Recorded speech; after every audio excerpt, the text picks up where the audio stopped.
Hi everyone and welcome back to the English club. तो friends, आज के topic में हम लोग डिस्कस करने वाले हैं एडजेक्टिव को।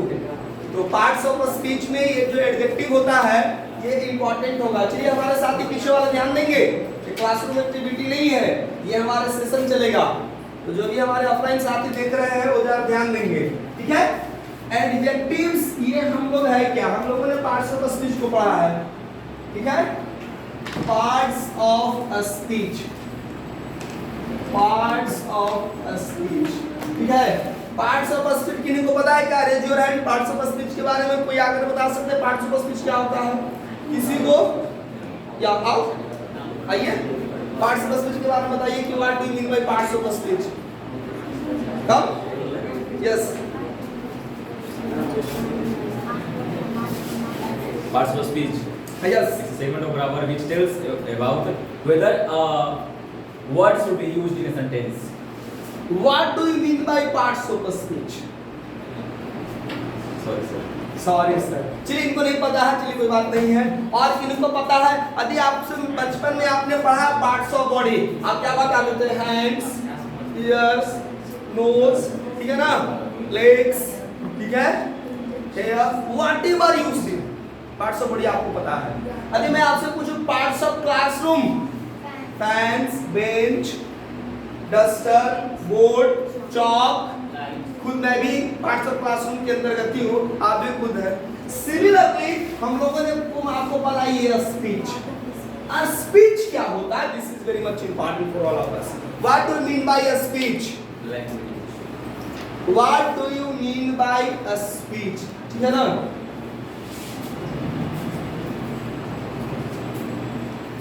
तो फ्रेंड्स, हम लोग डिस्कस कर रहे थे स्पीच को। चलिए, स्पीच हमारा क्या होता है, ठीक है। ये हमारा जानना एक इंपॉर्टेंट क्वेश्चन हो जाता है। स्पीच है हमारा पार्ट्स ऑफ स्पीच में नाम, और फिर टॉपिक आ गया पार्ट्स ऑफ स्पीच। तो पहले यही हम ये जानते हैं कि पार्ट्स ऑफ स्पीच होता क्या है। A speech means the words or the quotes or the statement that is delivered by a speaker. Whatever either a sentence, words that are delivered by a speaker is called a speech. I have spoken lots of words. No doubt these are speech. You have talked lots of words. You have uttered lots of words. These are a speech. Speech के हम लोग parts पढ़ते हैं। हम लोग जो बोलते हैं, जो कथन होती है, स्टेटमेंट होता है, उसके कौन कौन से अंग हैं। जैसे मैंने आपसे पूछा था कि पार्ट्स ऑफ बॉडी, तो आप क्या बताए थे? हैंड्स बताए थे, लेग्स बताए थे, फिंगर्स बताए थे, ईयर्स बताए थे, नोज बताए थे। ये सब पार्ट्स ऑफ आपने बॉडी बताया था ना, पार्ट्स ऑफ क्लासरूम। तो मैं पूछूं ये स्पीच का पार्ट्स क्या क्या होते हैं जो हम लोग डिलीवर करते हैं शब्दों को, इसके कौन कौन से अंग होते हैं? तो इसके जो अंश होते हैं वो हमारा नाउन होता है। ये हमारे पार्ट्स ऑफ स्पीच। अब यहाँ पर थोड़ा सा हम लोग डिविएट होंगे, क्योंकि हम इसको पढ़ कहाँ रहे हैं? इंग्लिश लैंग्वेज में। तो ये जो वर्ड्स जो आप नाम ले रहे हैं, ये सारे कैसे वर्ड्स हैं? इंग्लिश वर्ड्स हैं। तो हम डिफिनेशन किस तरह से डिफाइन करते हैं पार्ट्स ऑफ स्पीच को कि इंग्लिश के वर्ड्स, ठीक है ना, the words of English are classified into various or different groups, ठीक है। और आप जानते हैं ना क्लासिफाई क्यों किया जाता है? किसी भी चीज का क्लासिफिकेशन करने का फ्रेंड्स एक ही पर्पस होता है, सिर्फ और सिर्फ सुविधा करने में। किसी भी चीज का क्लासिक, सपोज हमारे पास बहुत सारे स्टूडेंट होंगे, तो हम क्या करेंगे? इसको क्लासिफाई करेंगे। एक हम क्लासिफाई क्या कर सकते हैं? एक ऐसे बच्चों को हम अपना क्लास बनाएंगे जो हमारे बिल्कुल नए हैं, फ्रेशर्स हैं या बिगनर्स हैं। एक ऐसे हम अपना क्लासरूम बनाएंगे कैसे जिसमें हमारे ओल्ड स्टूडेंट्स हैं। क्यों? क्योंकि ओल्ड स्टूडेंट जिनको पहले से कॉन्सेप्ट पता है, उनको पढ़ाने में हमको दिक्कत नहीं होगी। फ्रेशर्स जो होंगे उनको हमें अलग अंदाज से पढ़ाना होगा, तो हम इनको क्या करते हैं? क्लासिफाई करते हैं। रीजन, ताकि हम बेहतर ढंग से पढ़ा सकें, हमें सुविधा हो। तो क्लासिफिकेशन किसी भी चीज का इसी पर्पस से किया जाता है। आप चाहे कहीं पर भी हो, आप सब चीज को अलग अलग नहीं। अब हम लोग चावल को गेहूं में मिला करके नहीं रखते हैं, हम लोग अलग अलग क्यों रखते हैं? क्योंकि दोनों को हम मिला देंगे तो काफी असुविधा होगी। अब किसी को भाई चावल में दाल मिला देंगे तो हद तक चल सकता है खिचड़ी, लेकिन चावल में गेहूं मिला देंगे तो यार बहुत बड़ी प्रॉब्लमेटिक हो जाएगी, बहुत बड़ी। नहीं, ना ठीक से चावल बनेगा ना ठीक से रोटी बनेगा। तो शब्दों को उनके सेंटेंस में यूसेस के आधार पर, उसके प्रयोग के आधार पर जो क्लासिफिकेशन किया गया है उसी को हम लोग कहते हैं पार्ट्स ऑफ द स्पीच। अब मैं सिंगल डिफिनेशन में आपको बता रहा हूं कि what do we mean by parts of the speech, ठीक है।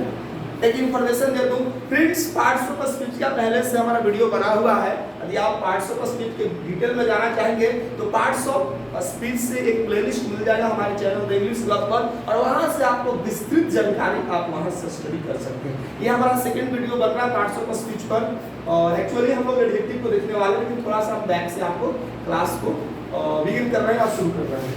तो पार्ट्स ऑफ स्पीच को हम लोग ऐसे डिफाइन करते हैं कि words of English are classified into different groups according to their uses in a sentence is called parts of speech.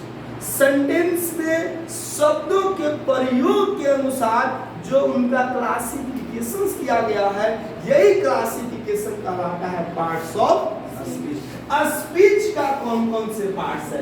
जो हम भाषण देते हैं, जो बोलते हैं, उनके कौन कौन से पार्ट्स है? तो इनके पार्ट्स है हमारा नाउन, इनके पार्ट्स है हमारा प्रोनाउन। चलिए मैं डिटेल दे देता हूँ। इसके लिए जो एब्रिविएशन हम लोग इस्तेमाल करते हैं, एब्रिविएटेड फॉर्म एडजेक्टिव के रूप में बोले तो एब्रिविएशन नाउन, ठीक है। PRO हम लोग इस्तेमाल करेंगे एब्रिविएटेड फॉर्म में, ठीक है, नाउन के लिए, प्रोनाउन के लिए PRO। जो थर्ड हमारा होता है वो है फ्रेंड्स एडजेक्टिव। देखिए साथी, यही हम लोग टॉपिक पर डिस्कस करने वाले हैं, एडजेक्टिव। ADJ इस्तेमाल हम लोग करेंगे एडजेक्टिव के शॉर्ट फॉर्म्स के लिए, एक्रोनिम्स के लिए, ठीक है। इसके बाद जो हम लोग को देखते हैं वो वर्ब होता है, ठीक है। नेक्स्ट हम लोग को देखना है एडवर्ब, एडवर्ब ADV, ठीक है। नेक्स्ट हमारा प्रीपोजिशन होता है, प्रीपोजिशन, ठीक है ना। इसके लिए हम लोग क्या इस्तेमाल करते हैं, जरा ध्यान दीजिएगा, PREP एब्रिविएशन फॉर्म ऑथेंटिक है, ये हमें ध्यान देना होगा। नेक्स्ट हमारा होता है कंजंक्शन, ठीक है। इसके लिए जब हम एब्रिविएटेड फॉर्म पे बात करेंगे तो CONJ याद रखिए, CONJ लिखना कंपल्सरी है। और जो हमारा फाइनल और लास्ट हम लोग कहते हैं, ये होता है हमारा इंटरजेक्शन, ठीक है। इंटरजेक्शन के लिए हमारे पास जो है एब्रिविएटेड फॉर्म है INTERJ। इसी में हम लोग डिस्कस करने वाले हैं एडजेक्टिव। एडजेक्टिव फ्रेंड्स जो देखा जाए तो ये सब नेमिंग है। तो दुनिया का जो भी नेमिंग होता है वो क्या होता है, नाउन होता है। जो वर्ड एडजेक्टिव है वो कौन सा पार्ट्स ऑफ स्पीच है, नाउन। जरा ये लोग समझेंगे कि एडजेक्टिव नाउन कैसे होता है, थोड़ा सुनने में अजूबा लग रहा है, फिर से आप ध्यान दीजिए। जो वर्ड एडजेक्टिव है वो कौन सा पार्ट्स ऑफ स्पीच है, क्यों? क्योंकि name of person, place, animal, things, ठीक है ना, फीलिंग्स, इमोशंस, स्टेट, नेमिंग है भाई किसी भी चीज का, किसी भी थिंग्स का भी नोमेनक्लेचर किया गया हो तो no doubt it will be noun. इसको भी हम एक नाम दिए हैं, तो डेफिनेटली नो डाउट ये नाउन होगा आपका डिक्शनरी। हमारे पास में ये लिस्ट पर आपको एक घड़ी दिखाई दे रहा है, वॉच। ये जो डिवाइस है आप इसको एक स्पेशल नाम देते हैं, नो डाउट वॉच घड़ी है, वॉच नाउन। अब ये अलग बात है कि वॉच मेरा वर्ब भी होता है, जैसे दे वॉच टेलीविजन, यहाँ पर वॉच क्या है, वर्ब है। आई हैव ए वॉच, यहाँ पर वॉच क्या है, नाउन। तो जो नाउन और जो प्रोनाउन, क्या मैंने बोला, वैसे वर्ड्स जो हमारा काम है नाउन को या प्रोनाउन को क्या करता है, क्वालिफाई करता है या उसके फीचर्स को डिस्क्राइब करता है, उसके अंदर जो फीचर्स हो, कोई कैरेक्टरिस्टिक हो, उसको हाईलाइट करता हो, ये काम करता है पार्ट्स ऑफ स्पीच में, वो है हमारा एडजेक्टिव। हम डिफिनीशन पर आए साथी, तो एडजेक्टिव का काम क्या होता है? Adjectives are called describing word. और आप किसी के बारे में कुछ करते हैं, भाई वो ऐसा है, पता नहीं कैसा कैसा है, ठीक है ना? तो आदमी लंबा है, मोटा है, काला है, दुबला है, पतला है, जनरस है, काइंड है, क्रूएल है, ये सब क्या है हमारे एडजेक्टिव्स।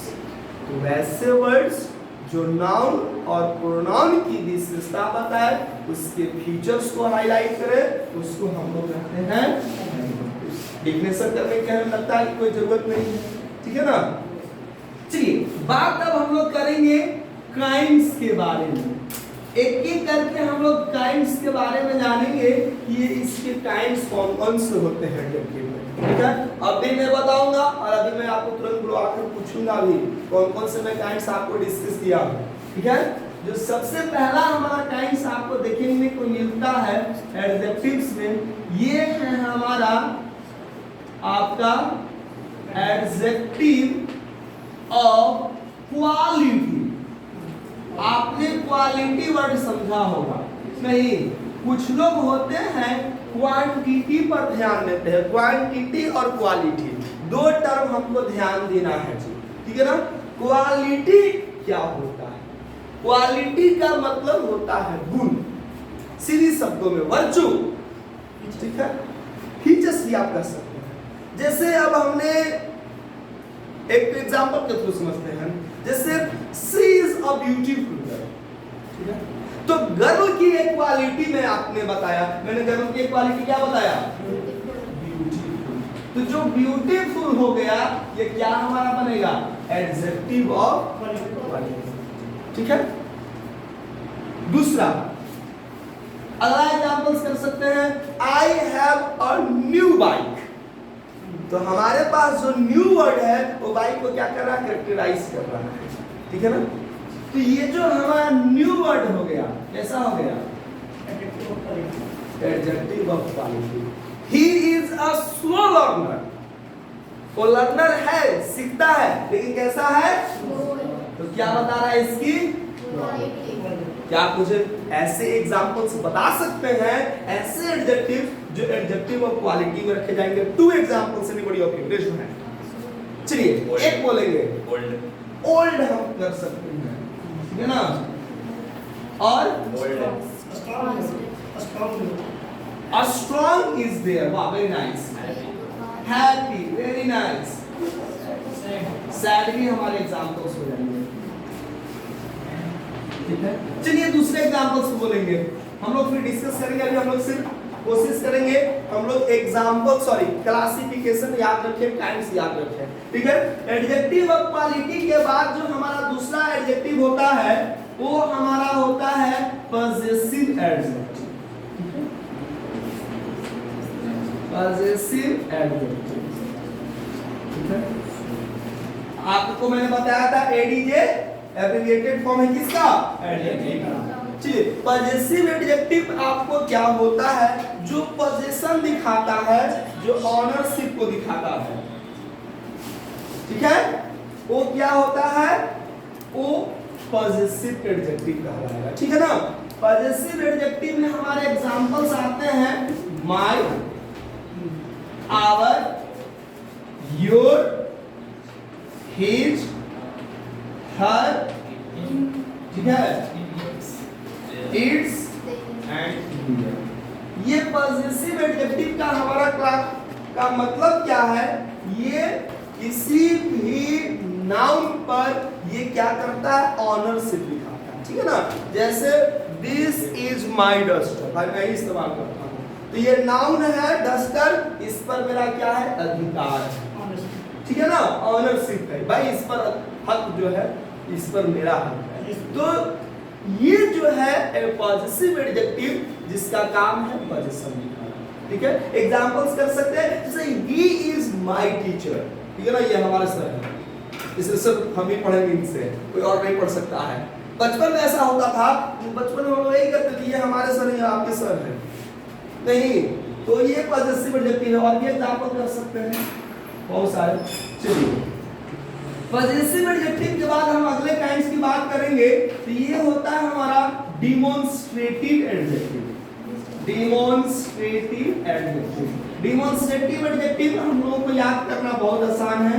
ये खास पर्सन हो या ऑब्जेक्ट हो उसको रिफर करता है या इंडिकेट करता है, डिमॉन्स्ट्रेट करता है। और एग्जांपल्स हमें देखने को मिलते हैं इसके, दिस, दैट, ठीक है ना, दीज, दोज। पहली बार बच्चों में मैंने एक आवाज सुनने को मिला, ऐसा लगता है कि बचपन से कोई ऐसा बंदा नहीं है जिसको डिमॉन्स्ट्रेटिव एडजेक्टिव और प्रोनाउन याद नहीं रहता है। This, that, these, those. बेचारा झुकनी भी लेता रहेगा, सोया भी रहेगा, वो भी बोलता दिस, दैट, दीज, दोज। कौन सा प्रोनाउन? डिमॉन्स्ट्रेटिव। लेकिन और बाकी पूछ ली जाए तो पता नहीं क्यों नहीं भी नींद आता होगा तो जबरदस्ती आंख बंद करके शुरू कर, तो यार ऐसा कहना कोई पूछ रहा है। हल्के सवाल को हम लोग बड़ी एंजॉय में लेते हैं। नहीं, आप पढ़िएगा सारा सवाल आपको हल्के रखेंगे।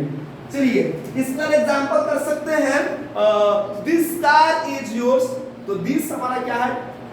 Demonstrative adjective. क्यों? तो उसके बाद नाउन है। चलिए एक इंपॉर्टेंट बताएंगे साथियों, पॉजेसिव प्रोनाउन के बाद भी हमें याद रखना है इसके बाद नाउन आता है। जैसे माय पेन, माय के बाद पेन क्या हो गया? आवर पेरेंट्स, आवर के बाद क्या हो गया?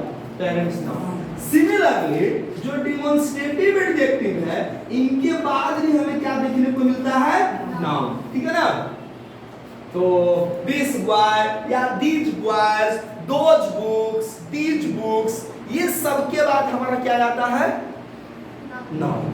ठीक है। चलिए अगला जो हमें देखने को मिलता है वो है हमारा डिस्ट्रीब्यूटिव एडजेक्टिव। डिस्ट्रीब्यूटिव एडजेक्टिव, इस पर भी लगभग हमारे दोस्तों को याद होगा, हमारे साथी को, ये भी काफी दिन हम लोगों ने डिस्कस किया है। ईच, एवरी, ईदर, नीदर, ये कौन से एडजेक्टिव कहलाते हैं हमारे? Each, every, either, neither. ठीक है, ये सारे हमें देखने को मिलेंगे आपको क्या? Distributive adjective. याद रखेंगे इनके बाद भी हमें क्या देखने को मिलता है? नाउन। जैसे कि एग्जांपल लेता हूं, each boy is intelligent, ठीक है, each girl is confident, ठीक है, neither man is present here, ठीक है, either a student can solve the sum। either के बाद हमने क्या लिखा? हर कंडीशन में आपने सुना each, every, either, neither के बाद हमने किसका प्रयोग किया है? नाउन का। ये है हमारा डिस्ट्रीब्यूटिव। चलिए रिवर्स चलेंगे, डिस्ट्रीब्यूटिव, डिमॉन्स्ट्रेटिव, पॉजेसिव और एडजेक्टिव ऑफ। चार किसी को दिक्कत है? डेफिनेटली नहीं। आगे बढ़ेंगे।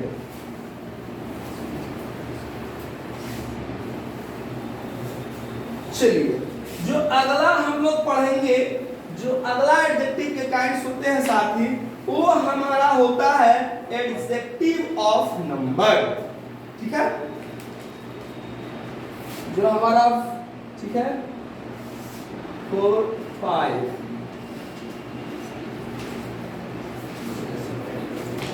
Adjective of number. ठीक है, एडजेक्टिव ऑफ नंबर जो होता है, हम लोगों ने एडजेक्टिव ऑफ नंबर को दो भागों में क्लासिफाई किया है। ठीक है, एक एडजेक्टिव को हम लोग कहते हैं कार्डिनल एडजेक्टिव। क्या कहते हैं हम लोग इसको? Cardinal adjective. और दूसरे को साथ ही हम लोग कहते हैं ऑर्डिनल एडजेक्टिव। क्या कहते हैं इसको? Ordinal adjective. ठीक है, कार्डिनल एडजेक्टिव के एग्जांपल देखने को मिलते हैं हमारे 1, 2, 3, 4, 5 एक्सेट्रा। बढ़ते जाएगा, काउंटिंग चलेगा। जो ऑर्डिनल एडजेक्टिव होता है, first, second, third, fourth, fifth, sixth etcetera. बढ़ते जाइए, ठीक है ना, इस तरह से आगे। ये हमारे कहलाते हैं एडजेक्टिव ऑफ नंबर। क्लियर है? एक हमें ध्यान देना, जो हमारा एडजेक्टिव ऑफ, एक हमारा इसी में हमको और याद रखना है, एक एडजेक्टिव ऑफ क्वांटिटी भी हमें देखने को मिलते हैं जो मात्रा को दिखाता है। ठीक है, एडजेक्टिव ऑफ क्वांटिटी। और इस वाले काइंड्स को साथी एडजेक्टिव ऑफ क्वांटिटी को हम लोग एक स्पेशल नाम से जानते हैं, जिसको हम लोग सिंपली रेफर करते हैं क्वांटिफायर्स। नाम से यह स्पष्ट है, जो क्या दिखाता है, मात्रा दिखाएगा। जैसे एग्जांपल के थ्रू समझते हैं, जैसे सम की एग्जांपल्स कर लेते हैं। देखो इसमें थोड़ा थोड़ा कंफ्यूजन होगा, तो मैं आपको इंडिविजुअली डिस्कस करेंगे। ये जो सम है वो नंबर भी दिखाता है और सम हमारा क्वांटिटी भी। दो एग्जांपल मैं लूंगा। जैसे कहते हैं some water is needed here, यहाँ पर सम किसको दिखा रहा है, some boys are absent today, number.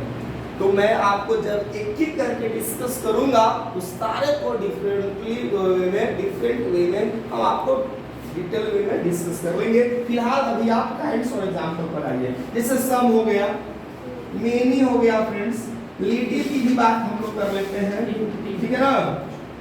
Much भी हमारा इस्तेमाल हो जाएगा। चलिए और एग्जांपल्स हो जाएगा, फ्यू भी एग्जांपल्स में, नो डाउट हियर फ्यू भी हमारा हो जाएगा। हाँ, और स्मॉल क्वांटिटी हाँ होगा, स्मॉल भी होगा, लिटिल मैंने मेंशन कर लिया है, ठीक है। लॉट भी हमारा हो जाएगा, एक्सेट्रा। कर दीजिए बहुत सारे एग्जांपल्स हैं। चलिए अगला जो हमारा काइंड्स होता है एडजेक्टिव का, जल्दी से बताइए। एक हमारा हमें देखने को मिलता है, ठीक है, एक्स्ट्रा इंट्रोगेटिव एडजेक्टिव। पहले मैं आपको बता देता हूँ इंट्रोगेटिव एडजेक्टिव, ठीक है। इंट्रोगेटिव एडजेक्टिव में हमें जनरली क्या देखने को मिलता है, व्हाट देखने को मिलेगा, विच देखने को मिलता है, और हमें देखने को मिलता है कुछ। ऐसे एडजेक्टिव जिनके बाद हमें तुरंत कह सकते हैं या आफ्टर दैट हमें नाउन देखने को मिलता है। जैसे which pen do you like most, जो which है वो क्या है हमारा इंट्रोगेटिव एडजेक्टिव है। what teacher are you, ये हमारा क्या है, interrogative adjective. which book is here या which book is new, what is this, interrogative adjective. चलिए और काइंड्स है बहुत बढ़िया। एक एडजेक्टिव्स हमारे पढ़ना है वो होता है हमारा प्रॉपर एडजेक्टिव। चलिए साथियों, जो प्रॉपर एडजेक्टिव होता है वो हमारा क्या होता है, आपने पढ़ा है प्रॉपर नाउन, ठीक है। हमने प्रॉपर नाउन में क्या जाना था कि जो प्रॉपर नाउन होता है वो पार्टिकुलर या स्पेसिफिक थिंग्स को रिप्रेजेंट करता है। लेकिन यहाँ पर हम आपको बताएंगे कि जो प्रॉपर एडजेक्टिव होता है वह उसी प्रॉपर नाउन से ये डिराइव होता है हमारा प्रॉपर एडजेक्टिव। आपको एक एब्रिविएटेड फॉर्म बहुत काम आ रहा है, एक मैंने मेंशन कर दिया, इसका मतलब आपने जरूर आइडिया लगा होगा, ये नाउन को रिप्रेजेंट कर रहा है। एडीजे मेंशन किया हमने, आपको देखे ये हमारा एडजेक्टिव को। जैसे मैं एग्जांपल लेता हूँ, आप India is the name of the country, our native land, ठीक है, हम लोग की जन्मस्थली है, मातृभूमि है, मदर लैंड है। और इस इंडिया को हम अब बनाने चल रहे हैं प्रॉपर एडजेक्टिव। हमने लगा दिया साथ ही इंडिया, ये हमारा क्या बन गया, प्रॉपर एडजेक्टिव, ठीक है ना। प्रॉपर नाउन में भी प्रॉपर एडजेक्टिव बनाए जाते हैं। जैसे आपने फेमस एक तरह के सोनेट पढ़ा होगा इंग्लिश में, ठीक है ना, और आपने British dramatist of English literature Elizabeth कैलिज को दो मैंने बोल दिया। क्वीन एलिजाबेथ इंग्लैंड की क्वीन थी, महारानी थी, जो 1537 ईस्वी में गद्दी पर बैठी थी। तो एलिजाबेथ में हमने एल लगाकर के एडजेक्टिव बनाया एलिजाबेथेन। उसी तरह से मैं एक एग्जांपल ले रहा था यहाँ पर कि जो शेक्सपियर है, जो कि प्रॉपर नाउन है, हम इनको प्रॉपर एडजेक्टिव बनाते हैं क्या, कैसे, शेक्सपियन। एल लगा करके हम लोग क्या कर देते हैं, प्रॉपर एडजेक्टिव बनाते हैं, ठीक है। हॉलैंड का क्या होगा, जल्दी से बताओ, डच, ठीक है ना। उसी तरह से आपको पोलैंड का पड़ेगा, पॉलिश, वेरी नाइस। चलिए अमेरिका का कॉमन ले लेते हैं, अमेरिकन। पाकिस्तान, चाइना, चलिए इस्लामाबाद आनी चाहिए। चलिए फ्रांस, फ्रेंच, फ्रेंच लैंग्वेज होता है, ठीक है ना। हाँ फ्रांसिस, ठीक है। द फ्रेंच एक्चुअली जो एडजेक्टिव प्रॉपर बनता है फ्रांसिस नहीं बनता है, फ्रेंच बनता है, याद रखेंगे, ठीक है ना। फ्रांस का जो प्रॉपर एडजेक्टिव बनता है वो फ्रेंच बनता है, डोंट फॉरगेट। चलिए ग्रीस, ग्रीक, रोज पढ़ते हो ग्रीक वर्ड से डिराइव हुआ, लेकिन भूल गए जो ग्रीक वर्ड हम लोग इस्तेमाल करते हैं कि जो साइंस वर्ड साइंटिया जो है ग्रीक वर्ड से डिराइव है, ये ग्रीक लेटर है, लेकिन आपने जाना नहीं कि ये जो ग्रीक है किसका प्रॉपर एडजेक्टिव बना हुआ है, ग्रीस को, ठीक है ना। जिसको हम लोग क्या कहते हैं, यूनानी, अलग है। चलिए वो अलग है। तो नेक्स्ट हम लोग और एग्जांपल इस पर कर सकते हैं, जैसे और भी कंट्री का एग्जांपल तुम लिख सकते हो, जैसे सबसे फेमस ब्रिटिश। जल्दी से स्टॉप, मैंने ब्रिटिश क्या बोल दिया, प्रॉपर एडजेक्टिव, तो बोलना चाहिए था ना, इसलिए तो मैंने इशारा किया। ब्रिटेन का प्रॉपर एडजेक्टिव बना हुआ है ब्रिटिश। चलिए इंग्लैंड, तो ये साथी थे हमारे प्रॉपर एडजेक्टिव। आप जरूर समझे होंगे कि जो प्रॉपर नाउन से डिराइव होता है। तो फ्रेंड्स यही है हमारे काइंड्स ऑफ एडजेक्टिव। हम लोग जब नए सेशन में मिलेंगे एक एक एडजेक्टिव्स को डिटेल में डिस्कस करेंगे। तो फ्रेंड्स आज के सेशन में इतना ही, फिर मिलते हैं नए सेशन में डिटेल एक्सप्लेनेशन के साथ। तब तक के लिए जय हिंद।